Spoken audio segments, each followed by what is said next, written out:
Live from WSLS, this is 10 News at 6, working for you. Now at 6, remembering 9/11. 2 airplanes have crashed into the World Trade Center in an apparent terrorist attack on our country. 2 decades later, the emotions from that horrific day, the pain of such overwhelming loss still lingers, but so does the resolve. My phone rang and I was time to go to work. Time to get up there to Fort Belvoir. How people here at home are looking back with a vow to never forget. Good evening and thanks for joining us. I'm Lindsay Ward. John Carlin has the evening off. Nearly 20 years ago on September 11th, the nation was left stunned by acts of terror. The Twin Towers, a symbol of American success, reduced to rubble. 34 minutes later, the Pentagon pierced and in flames. A fourth hijacked plane meant to target Washington, D.C., crashing in a Pennsylvania field after passengers fought back. In total, nearly 3,000 people died. 10 News reporter Tim Harfman tells us how one first responder in Amherst County served on that fateful day. Thumbing through photos from that time, Sam Bryant recalls his emotion on September 11th, 2001. Disbelief, but also being angry, being mad, a lot of different emotions. He was 34 years old, working his first shift as a flight paramedic with Virginia State Police, but still serving as a flight medic with the Army National Guard. Bryant got the call. My phone rang and I was time to go to work. Time to get up there to Fort Belvoir. He flew into Washington, D.C. on a Black Hawk and arrived at the Pentagon that night. Bryant says he worked night shifts, supporting the recovery effort in a different way. We thought we were going to take care of people, and we had to take care of them not in a traditional way as a flight medic. Most of the patients were already gone. So there was some mental health stuff going on, workers that were in disbelief. In the following weeks, Bryant helped process and transport victims' remains. I didn't know when I was coming home or what was going to go on. He served 3 weeks at the Pentagon, then later overseas with the FBI. Bryant continues to serve today as Director of Public Safety for Amherst County and passing on his 9/11 experience to the next generation of first responders. It taught me how to bring people together no matter what the circumstance was. To be able to motivate people and know how to speak with them. It also taught him to never forget. I am grateful that I was able to be part of it. In Amherst County, Tim Harfman, 10 News, working for you. Tomorrow will be a day of remembrance and reflection as we give you a live look right now from Ground Zero, where the Twin Towers once stood. Security has been increased at the 9/11 Memorial in New York City, where family members will read the names of those killed. Similar tributes will be held at the Pentagon, where a beam of light is already on display, and in Shanksville to honor the brave passengers and crew who perished. President Biden will take part in services at all 3 sites. Memorial services are already taking place here at home as well to mark 20 years since 9/11. 10 News reporter Courtney Lockie spent the afternoon at Monument Terrace in Lynchburg. So, Courtney, it was just after the attacks that this group actually started gathering out there. Yeah, that's right, Lindsay, and that's part of what made the event here today so meaningful. When those who have served and those who serve learned that soldiers were going to be deployed overseas to fight against the war on terrorism, they started coming here, and they haven't missed a Friday in the last 20 years. Now, today, people took turns getting up in front of everybody and speaking about the ways 9/11 impacted their lives. We heard all kinds of stories from different people with different experiences, all the way from those who watched it happen on their TV screens to even a Pentagon survivor. 20 years later, people all over the nation still remember and understand the magnitude of what happened that day. I was actually watching TV when the second plane went into the World Trade Center. And as soon as I saw that, I said, this is no accident. This was intentionally done. Then the Pentagon got hit, and then the plane went down in Pennsylvania. If you weren't able to make it out to today's memorial service at Monument Terrace, you will have another opportunity to go to one tomorrow night at 8:30 at the Field of Honor in Forest. Reporting live tonight in Lynchburg, Courtney Lockie, 10 News, working for you. There are several somber ceremonies happening in our region this weekend. Tomorrow, there will be a remembrance walk in Buchanan. There's also a memorial stair climb at the Salem Ballpark, all in an effort to support the families of fallen firefighters. For more information, you can head to our website, WSLS.com. Turning now to the forecast, as the sunny days and the cool nights continue, as Chief Meteorologist Jeff Hanovich explains, we're expecting beautiful weather this weekend, but there are some 90s in our future, right? And they begin on Sunday. Yeah. So this little taste of fall is brief, but it's certainly nice it's when so we have it here, right? I will show you that high pressure will continue to rule the roost for us here as we head all the way into early next week. So although we're going to warm things up big time, we're going to stay dry here through at least Monday. First and 10 forecast for those great high school football games this evening. You're good, okay? Thumbs up. Temperatures at 7 on average, low to mid 70s. We fall into the middle 60s by around the fourth quarter or so. All right, your weekend planner showing that we are in store for gorgeous weather on Saturday and Sunday, but it's going to transition from a fall-like forecast to more of a summer-like forecast. 84 Saturday. Up to 90 on Sunday. Both days we are dry, both days we are mostly sunny. Not only will we turn warmer on Sunday, but the muggies will return a little bit as well. Lindsay? Breaking tonight, an urgent search for a missing 3-year-old with local ties. We're told Khaleesi Cuthriel was last seen in February. Authorities believe she's with a missing person, and we will continue to bring you the latest information on this story as it develops. President Biden's new plan to fight COVID-19 is facing mounting criticism. Republican governors are accusing the president of overreaching his authority. The president rolled out new mandates, which includes all businesses with 100 or more employees must ensure their workers are either vaccinated or tested once a week. Governor Ralph Northam commended President Biden's decision during a stop in Roanoke today. A small group of protesters attended, carrying signs that read, "I call the shots, not you," and "My body, my choice." Northam said it's unfortunate that leaders have to make these mandates, but said it's the only way to beat the pandemic. We are fighting a biological war. The enemy is the virus. It's not me versus you, it's the virus. And in order to get rid of this virus, we have to be part of the solution, roll up our sleeve, and get a shot. Northam would not say if he plans to enact a statewide vaccine requirement, but did say all options are on the table. Thousands of Blue Ridge Rock Festival goers are frustrated by what some are calling chaos in Southside. A Facebook group was created Thursday where nearly 4,000 people are airing out complaints. Between camping lot mix-ups and limited ADA accessible parking, some are calling the event disorganized. Traffic was delayed for hours again today as long lines formed near the entrances. Just like cars piled on cars, a lot of wait hours. You heard people saying they were waiting for 6 hours, 4 hours. But overall, I mean, after the day kept going by, it got better. Today, organizers acknowledged some of the complaints. A golf cart service was also hired to help drive people with disabilities. You can expect some changes at Virginia Tech's football game tomorrow after complaints about the season opener.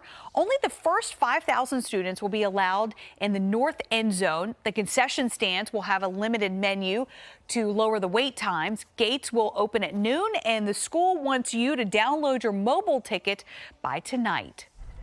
Virginia Military Institute is celebrating its new superintendent with an inaugural parade this afternoon.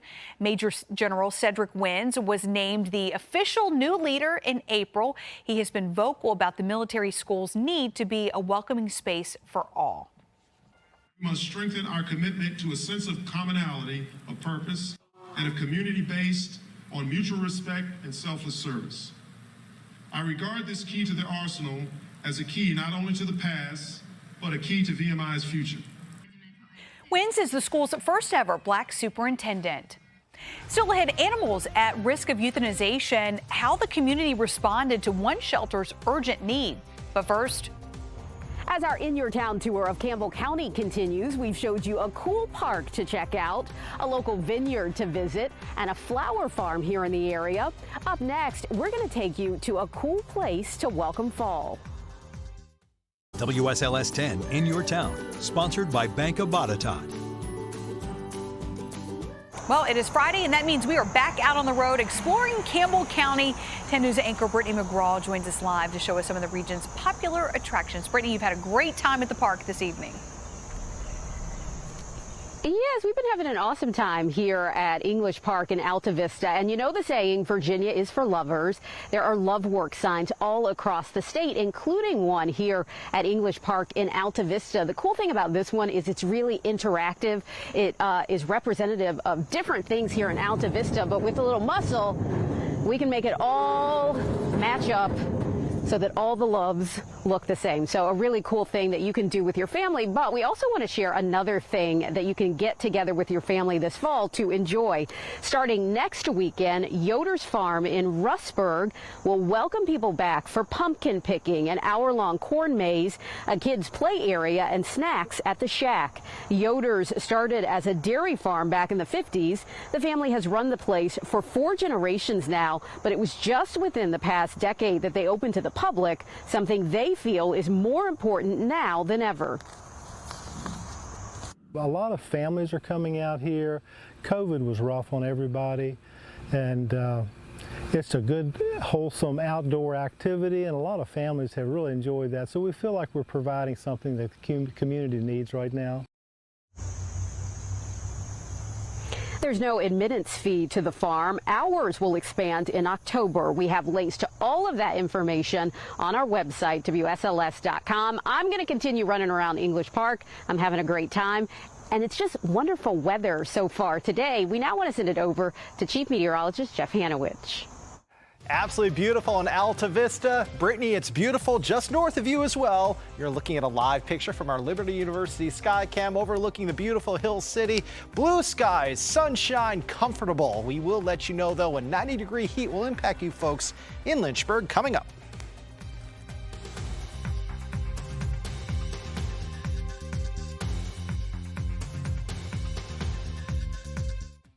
We've been working to clear the shelters, and tonight we have some good news as a call to help animals in need was answered. The Franklin County Animal Shelter was going to have to euthanize cats to make room, but the community rushed to the rescue. This all happened today. The shelter posted on Facebook today saying that all of their cats were adopted and no lives have to be lost. And tonight we also want to introduce you to a local dog who is in need. This is Daytona, a 9 to 10-year-old Dalmatian mix who is good with both dogs and cats, but would be best in a home with some older children. This sweet girl can also be shy at first. If you're interested in adopting Daytona, you can call the number right there on your screen. Your local weather authority, always watching and tracking for you from the JES Weather Center.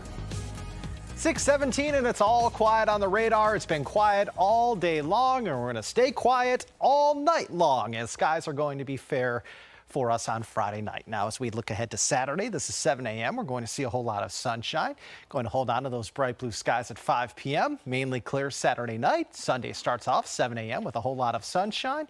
Plentiful sunshine will abound by dinner time on Sunday as well. So overall, the weekend is looking very quiet weather-wise with the mercury going up. We do want to take you into the tropics. We're watching a cluster of showers and thunderstorms near Central America. It's actually going across Central America and then head into the Bay of Campeche, at which point in time, as we head perhaps into the latter part of the weekend, we're going to see some development take place. There's a pretty high chance that this develops either into a tropical depression or a tropical storm here as it moves north a little bit closer to either mainland Mexico or South Texas by early next week. Temperatures going to be very warm for us this weekend because of the jet stream going back up into the sky. Of course, the jet stream's up in the sky. Going back up to the north is what I'm trying to say. And that jet stream will also be the catalyst to pull in some smoke back into our neck of the woods. So the smoke, not an issue right now, not an issue on Saturday, but we're going to see more smoke and haze in the sky in at least some of our backyards as we head into the day Sunday. So there could be a little bit of an orange hue to the sun on Sunday. We could have a little more haze in the sky by Sunday as well. Temperatures right now 71 in Wytheville, also in Blacksburg, 72 in Hot Springs, mid to upper 70s in Covington, Lexington, Roanoke, and Smith Mountain Lake. As we look ahead to Monday, we're going to get close to record highs, but I don't think we're going to quite get there. The numbers we need to beat are in red, 91 to 99. We're going to have highs, though, on Monday, 86 to 94. So we're going to be about 3 to 5 degrees off of most of these record highs, but nevertheless, summer is coming back into play for us here Sunday into early next week. Cool and comfortable tonight. Overnight lows 47 to 55. For tomorrow, plenty of sunshine and a bit warmer. Highs in the mountains, 70s to near 80 outside the mountains, low to mid 80s. Your extended forecast showing the hottest days coming Sunday through Tuesday with highs 90 to 93. Then we fall into the middle 80s 1 week from today. We are dry Saturday through Monday, maybe a stray shower or thunder shower on Tuesday. Appy? All right, Jeff, the NASCAR boys are back in the Commonwealth. We'll hear from them ahead of tomorrow night's Richmond race. And a live report from Covington is on deck. The Brackman Cup is our game of the week. Sports is next. And now, the Freedom First Sports Desk with John Appicello. All right, First and 10, Week 3 includes one of those special rivalry games where bragging rights are not soon forgotten. And there's a trophy involved. You got to love that. Our own 10 Sports Brooke Leonard is in Covington tonight to explain. Brooke? Abby, this is a rivalry that has definitely favored Allegheny. One winning stretch lasted 17 years, but as of late, Covington has won the Brackman Cup the last 3 years. If one thing's for sure, it's that history repeats itself, and it certainly has for Covington, who has held the infamous Brackman Cup 3 years in a row and are looking to make it 4 tonight. Our philosophies are a lot of the same what we're doing on offense and defense this year, and I just look at for a team that makes the least amount of mistakes, doesn't give up the big play to be the victors. Big plays on the ground have been beneficial for the Cougars in past seasons, and this year they will have 2 pieces to the aerial attack back. Our passing game is, we've got 2 really good receivers that are seniors, and one of them didn't play last year, and we've got probably the 2 best receivers we've had together in 6 years, so that's exciting. We'll be able to throw the ball better than we have in the past. Just down the road, Allegheny is using their age and experience to their advantage. We have a good line, mostly seniors, veterans, I guess you could say. We're hoping to do good this year on offense. We have a pretty good defense. But the real difference this season for the Mountaineers may be new head coach Will Fields. He likes to, he's kind of close to the players. He kind of talks to us on a personal level, tells us that he's proud of us. We kind of want to make him proud of us, not let him down. Tonight marks one of the final times the 2 teams in Allegheny County will meet before a merge in a few years, adding even more depth to the rivalry. It's got a lot of different shades, a lot of different layers, I think, for every kid on the team. But, you know, it doesn't need any motivation to be exciting for them. And you know, that's, like I said, it's just added layers. With the third. Abby, I was trying to find the Brackman Cup. I saw it the other day. This thing was like 30 pounds. You have to hold it with 2 hands. It's super heavy. So I'm sure whatever team wins it tonight will be certainly happy to hoist it above their heads. Of course, we'll have all the post-reaction highlights at 11:10 for First and 10. Live at Covington High School, I'm Brooke Leonard. Back to you guys. All right, thank you, Brooke. And yeah, it's an awesome trophy. Some of the other games we're working on, including 2-0 EC Glass at GW Danville tonight. Hey, defending state champ Riverheads is at 1-1 Lord Botetourt. Glenver's looking to move to 3-0 and a whole lot more, as you can see. First and 10 at 11:10.